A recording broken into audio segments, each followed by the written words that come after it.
علیہ السلام نے کہا تھا کہ وجہ الارض، کسی بھی زمین پہ سجدہ کیا جا سکتا ہے، زمین، ہر وہ چیز جو زمین کہلاتی ہے اس پہ سجدہ کیا جا سکتا ہے، یا زمین سے اگنے والی ہر وہ شے جو نہ کھائی جاتی ہو نہ پہنی جاتی، غیر المأکول وغیر الملبوس، عقل سے ہے، عین والی قاف سے نہیں ہے، وہ عقل ہے، الف کاف ڈنڈے والی کاف لام عقل یعنی کھانا پینا، غیر المعقول وغیر الملبوس، ہر وہ چیز جو زمین ہو یا زمین سے اگنے والی ہو، جسے نہ کھایا جاتا ہو نہ پہنا جاتا ہو، کیونکہ نماز خدا کے قریب لے کے جاتی ہے، دنیا سے دور کرتی ہے،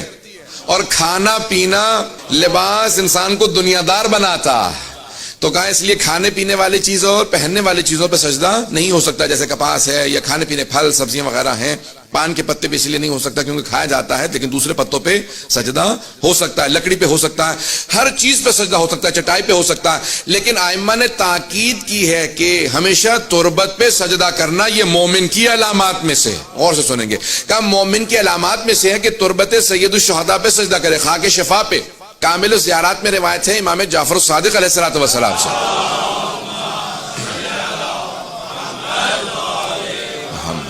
وعجل فرج، فرماتے ہیں کہ جب انسان سجدہ کرتا ہے تو اس کا ذکر زمین سے اٹھ کے آسمان کی طرف جانا چاہتا ہے، لیکن اس کے سجدے کی وجہ سے نیت مومن کی ایسی ہوتی ہے کہ وہ سجدہ رک جاتا ہے، آسمان تک نہیں جا سکتا، وہ ذکر سبحان ربی الاعلی و بحمدہ وہ رک جاتا ہے، لیکن اگر یہی سجدہ خاک شفا پہ انسان بجا لائے تو وہ 7ویں آسمان تک چلا جاتا ہے، وہ عرش اعظم پہ چلا جاتا ہے۔ معصوم سے پوچھا مولا کیوں؟ کہا وہ تمہارے سجدے کا اثر نہیں ہے، اس خاک کا اثر ہے جسے خاک شفا کہا جاتا ہے،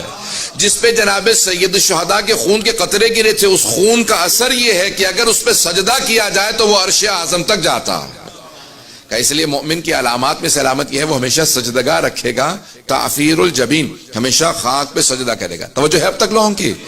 تو مومن کی علامات میں سے ہے، عزیزان گرامی یہاں تک مستحب ہے کہ ہمیشہ اپنے پاس خاک شفا رکھیں، علامات میں سے ہے مومن کی، خاک شفا رکھیں۔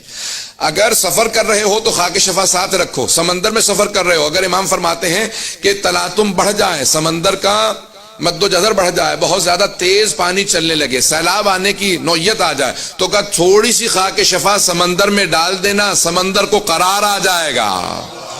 اگر خاک شفا سمندر میں چلے جائے تو سمندر کو قرار آ جائے گا۔ کہ اگر کوئی بیمار ہو جائے تو اسے ایک ذرہ کھلا دینا، خاک شفا کا اثر یہ ہے کہ شفا مل جائے گی۔ کہ ہمیشہ سفر میں اپنے پاس خاک شفا رکھو، ہر بیماری ہر پریشانی کی دوری کے لیے خاک شفا مؤثر ہے، اور مولا فرماتے ہیں بلاؤں کی دوری کے لیے، دنیا کی پریشانیوں کی دوری کے لیے ہمیشہ خاک شفا پاس رکھو، تمہیں اندازہ ہی نہیں ہے جس گھر میں خاک شفا ہوگی اس گھر میں برکات نازل ہوتی رہیں گی، اس خاک شفا کی زیارت کے لیے ملائکہ نازل ہوتے رہیں گے۔